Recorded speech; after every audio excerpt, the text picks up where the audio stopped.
18 февраля наша страна будет отмечать День транспортной полиции России. Транспортной полиции государства российского исполняется 105 лет. С чем мы и поздравляем сотрудников транспортной полиции и нашей республики, и нашей страны в целом.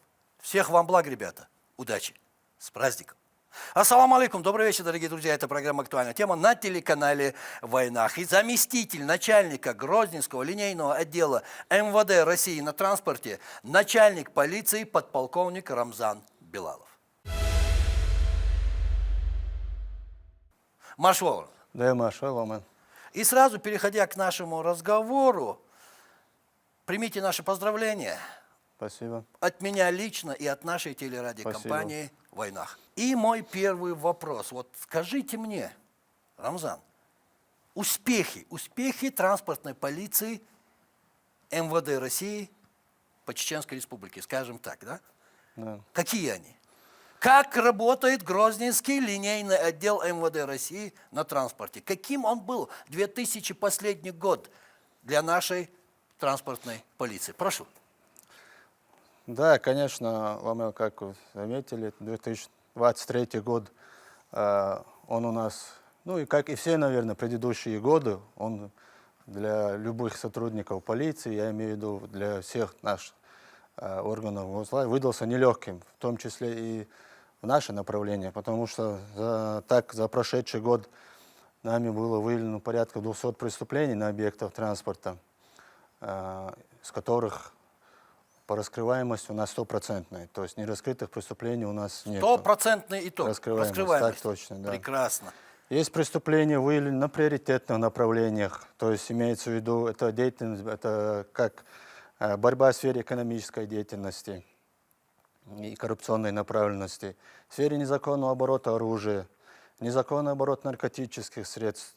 На постоянной основе выявляются преступления в сфере грузовых перевозок, это специфическое направление транспортной полиции, кража железнодорожных деталей, верхнее строение пути.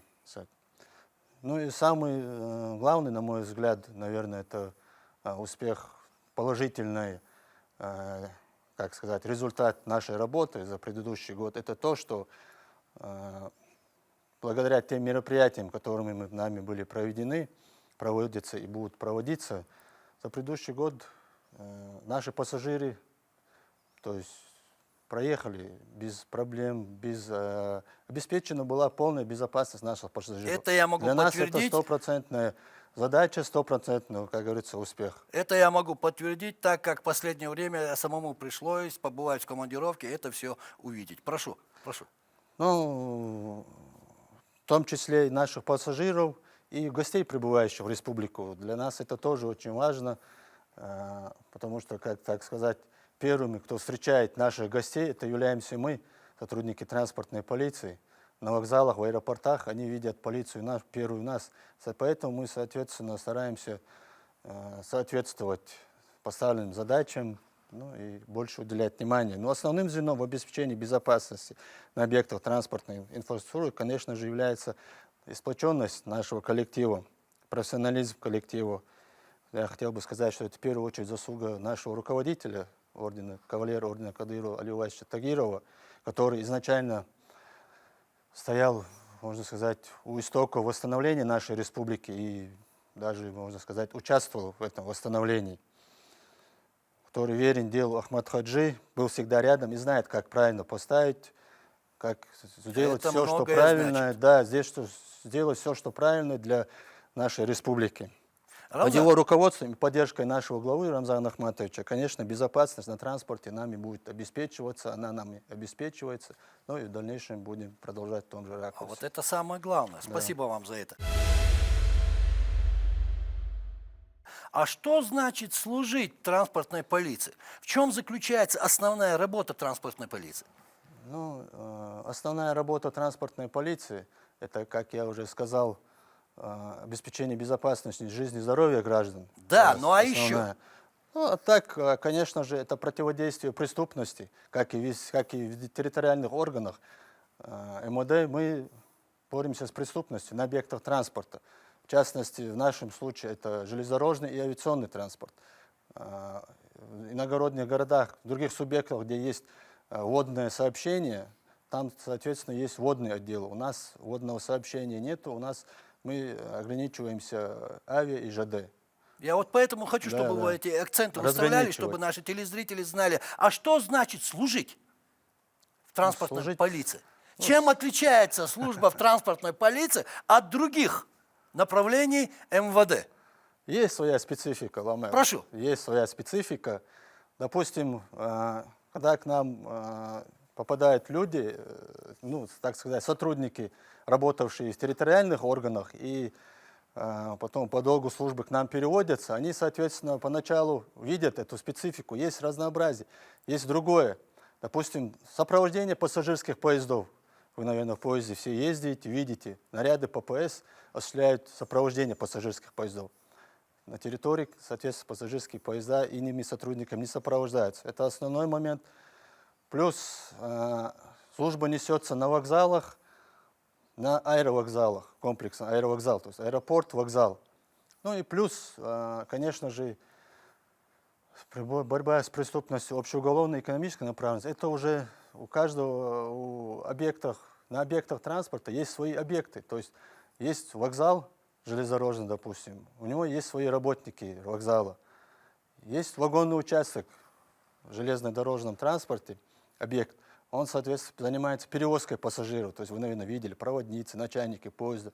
То есть наша работа заключается и в тесном контакте с ними. То есть проверять их деятельность, я бы так сказал. Не занимаются ли они какими-нибудь противоправными действиями. То есть узкий круг направлений. А работа на ЖД вокзале, точнее служба на ЖД вокзале, скажу так, или в аэропорту, она чем-то отличается друг от друга? Тут есть ли какая-то Есть, определенная конечно. специфика? Работа на ЖД и воздушной гавани. Я бы сказал, такой разницы нет, если так сравнивать, потому что... И там транспорт, и здесь транспорт. Здесь транспорт. Здесь проводники, там стюардессы. Здесь пилоты, там начальники поездов. То есть оно какое-то соответствие, можно сказать, похоже. А где сложнее? Я- И вообще, что самое сложное в вашей работе? Самое сложное в нашей работе, самое сложное в нашей работе, это, наверное, обеспечение безопасности наших граждан, потому что, я как говорил, мы являемся, как говорится, входными воротами нашей республики, и наши поезда, самолеты в том числе, они курсируют не только по Северокавказскому федеральному округу, но и, допустим, нашего своего формирования у нас два поезда. Это Грозный-Москва и Грозный-Волгоград. То есть мы можем, пассажир, то есть злоумышленник, так сказать, может попасть к нам из другого региона. То есть мы должны все факты предотвращать. Мы должны путем бдительного несения службы нарядов ППС, оперативных сопровождений, которые нас А регулярно самолетов выставляют. десятки. Десятки самолетов, пассажиров, которые к нам пересаживаются с транзитом. Есть международные рейсы, очень большой объем. Сейчас, тем более, у нас в аэропорту пассажиропоток увеличился, с каждым годом увеличивается. Авиарейсы добавляются, и как внутри российские, так и междугородние. Поэтому в этом и заключается вся... А не сложно вот быть представителем Сложно, чеченского да. народа на ЖД вокзала, встречать наших гостей, в аэропорту встречать, видеть гостей, других, вот как с ними. Не сложно бывает вот так все время себя держать в форме. Я видел, ваши ребята, они всегда хорошо, красиво одеты, в форме, не нарушают. Это не пафос, это факт. Вот не трудно себя в напряжении вот так все время держать. Трудно, И ощущать на себе вот эту но, ответственность. Как говорится, если ты взялся за это, надо делать. Это работа такая, как говорится. Но есть определенные трудности, потому что с каждым человеком у тебя, если ты работаешь в общественном месте, наверное, все это понимают, кто работает в общественном. Каждому человеку, как говорится, нужен свой подход. Вот. Индивидуальный подход, можно так сказать. Тем более с людьми, которые приезжают к нам в республику. Тем более, да, чтобы у них... Это люди с другим менталитетом. Да, согласен. Тем более каждому, допустим, бывает пассажир недоволен, что там у него чай слишком холодный, начинает возникает ссора с тем же проводником, может, бытовые темы. Приходится сотрудникам полиции подключаться, как-то выходить из этой ситуации, успокаивать. Ну, И быть психологом. быть, да, так точно, быть психологом в свою очередь. Вот видите, сколько полезного Да. у транспортной полиции. Не только выявлять преступников. А сколько сотрудников на сегодняшний день работает в МВД на транспорте Чеченской Республики, если это не секрет? Нет, Хватает конечно. кадров? Кадров хватает. У нас по Чеченской Республике всего, помимо нашего головного подразделения, мы располагаемся на железнодорожном вокзале станции Грозный. Есть еще подчиненные линейные отделы полиции. Гудермес, линейный отдел полиции на вокзале прям находится. Также есть линейный отдел полиции на станции Червленная, это Терское направление. И ЛОП в аэропорту Грозный. Вы, наверное, все видели, там полиция тоже. Учитывая всех весь штат, у нас порядка 311 человек, с учетом вольнонаемных всего весь штат. 311 человек по всей республике. Голода, как говорится, в кадрах нет. Голода нет, никак нет. Все есть определенные требования по выходу на работу, потому что у нас мы подчиняемся Северокавказскому управлению на транспорте. По Северокавказскому управлению находится в городе Ростов-на-Дону. Соответственно, у них свои требования к принимаемым на работу, ну, полицейскому и офицерскому составу. Поэтому с учетом всех этих требований проводим соответствующие проверки, соответствующую квалификацию, отбор, и после этого принимаем, конечно же. Вы начальник полиции. Да. Вы заместитель начальника транспортной полиции, скажем так, и начальник полиции. Скажите мне, как начальник полиции, как вы оцениваете уровень профессионализма ваших сотрудников? Вот положа руку на сердце, как говорится. Ну, Вам же часто приходится да. работать с личным составом? Часто приходится, конечно. Я сам работаю довольно продолжительное время, с 2000 года, вот уже 24-й год, как я в транспортной полиции, именно в нашем отделе головном. Оцениваю, конечно, положительно. Ну, как я могу сделать, соответственно, я делаю положительно, соответственно, я делаю из этого какие-то выводы. Если я оцениваю положительно, я должен какие-то выводы делать. Соответственно, это я вот могу сказать, что учитывая имеющиеся результаты у нас из года в год, которые мы достигаем у себя среди всех линейных подразделений УТ МВД России по СКФО, а это у нас 14 линейных подразделений по Северокавказскому федеральному округу, это головные подразделения. Мы всегда среди них на лидирующих позициях. То есть всегда из года в год наши заслуги оцениваются. В лидирующих позициях да, мы есть. лидирующих позициях по всем направлениям деятельности мы занимаем. Это и неоднократно было оценено и главой нашей республики, Героем России Рамзаном Ахматовичем. Он постоянно нам оказывает внимание. И МВД России постоянно нас представляет наградам. То есть, соответственно, мы свою работу делаем. Регулярно проводится обучение наших самих сотрудников в специализированных вузах и направляем на повышение квалификации в регионы России. Проводится совместно с ОМОН на транспорте, учения проводим по различным сигналам, либо по тактико-боевым применениям оружия, тактико-боевым приемам. То есть совершенствуем, не стоим на месте, пытаемся постоянно личный состав совершенствовать, направлять, нацеливать, учить. Соответственно, я думаю, у нас это все получается, и профессионализм, я скажу, у наших сотрудников. Рамзан, и тут я хочу вот о чем вас спросить. СВО. Вот насколько изменилась работа вашего отдела с началом специальной военной операции там, бывшей Украинской Советской Социалистической Республики? Есть ли какие-то изменения? Изменения, конечно же, есть. Они коснулись всех сотрудников полиции. В период начала СВО, как я ранее сказал, мы подчиняемся управлению на транспорте по Северокавказскому федеральному округу. И по их командировке наши ребята постоянно командировались. Вот сейчас буквально уехали тоже в командировку за 2 сотрудниками. Приграничные районы республик ДНР и ЛНР в Ростовской области постоянно внесли службу там по 3 месяца регулярно смены менялись у нас. У сотрудников командировки Да, есть. командировки есть, выезжали туда в регионы, на приграничную. За территорию нас не пускают, к сожалению, К командование. сожалению, да? Да, к сожалению, можно сказать, нас не пускают, но мы готовы.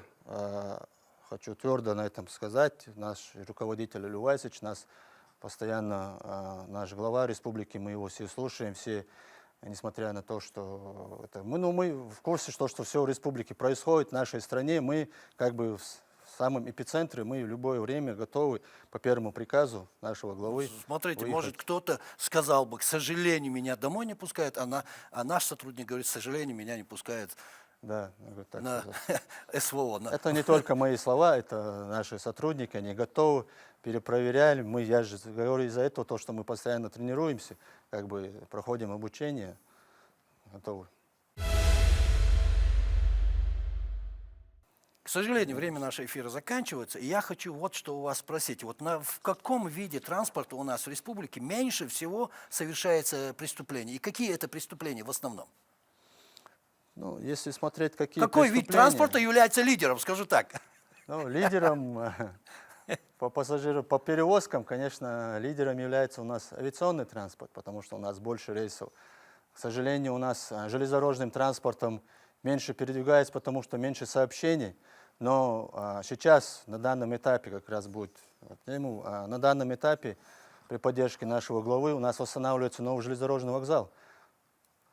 Благодаря нашему руководителю Рамзану Ахматовичу были достигнуты определенные договоренности, и он сейчас в этом году будет уже запускаться новый железнодорожный вокзал. А это откроет нам возможности дальнейшего проложения железнодорожной ветки, соединения с Ингушском направлении. Этот вопрос тоже сейчас И у вас будет больше работы? на уровне правительства разрабатывается. Да, и для нас, для пассажиров будет удобно, будет больше маршрутов, будет больше движений. Для пассажиров? Да, конечно. Вы опять пассажирам, им будет удобно. А для вас? Для нас, соответственно, тоже будет работа. Больше работы будет больше или нет? работы, но мы готовы к этому. Мы готовы, мы, наоборот, для нашей республики, для нашей страны готовы на все. В том же числе и аэропорт. Идет новое строительство аэропорта. Вот. Наверное, наши граждане видели, какой масштабный у нас аэропорт строится. Тоже благодаря нашему руководителю Рамзану Ахматовичу. Увеличится взлетная посадочная полоса. Мы можем принимать достаточно грузоемкие самолеты. То есть грузооборот увеличится, пассажиропоток увеличится. То есть все для восстановления, для становления, для процветания нашей республики все И делается. наш линейный отдел к этому готов, Мы к готовы. этим изменениям. Конечно. Спасибо. И тут я хочу спросить у вас. Смотрите, насколько я помню, в прошлые годы была Могилевская школа транспортной милиции МВД СССР. Я не знаю, сейчас она есть или нет, но там готовили оперативных, следственных работников для транспортной полиции. А сейчас какая-нибудь школа специализированная для наших транспортников, скажем так, есть? Да, такая школа есть. Это Белгородский юридический институт имени Путилина, в котором непосредственно обучают всем азам, так сказать, специфики транспорта, транспортной полиции, оперативные составляющие. Там есть все направления, но именно углубленно идет направление на транспортное направление. То есть может туда любой поступить, в том числе и по направлению люди поступают, после чего, соответственно, идут работу на транспорт. Не обязательно в наш регион, и в регионы других городов России. Вот я бываю в командировках, встречаю, что после окончания этого вуза они, соответственно, направляют, готовят специалистов по данному направлению. А Могилевская школа была очень популярна, известная школа согласен. среди наших молодых людей. Туда часто хотели поступить, и поступали наши ребята из Чеченской республики, Чечено-Ингушетии в то время. Да. И у вас, Рамзан, есть возможность поздравить всех работников транспортной полиции, своих коллег с праздником. Камера ваша. И 30 секунд у вас. Прошу. Хотел бы поздравить всех своих коллег, пожелать всего хорошего, успеха в работе. также выразить благодарность главе нашей республики Рамзану Ахматовичу Кадырову, поблагодарить нашего руководителя Алию Васильевича Тагирова, поблагодарить всех пенсионеров, которые, к сожалению, с нами уже не работают. Хотелось бы, конечно, чтобы они дольше работали, но всему, как говорится, в свое время.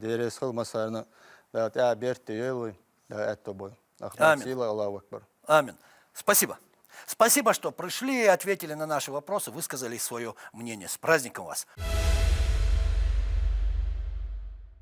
Итак, дорогие друзья, вы сами все слышали. 18 февраля исполняется 105 лет транспортной полиции России, с чем мы и поздравляем всех сотрудников линейных отделов нашей страны. Удачи вам, ребята, и спокойной вам службы.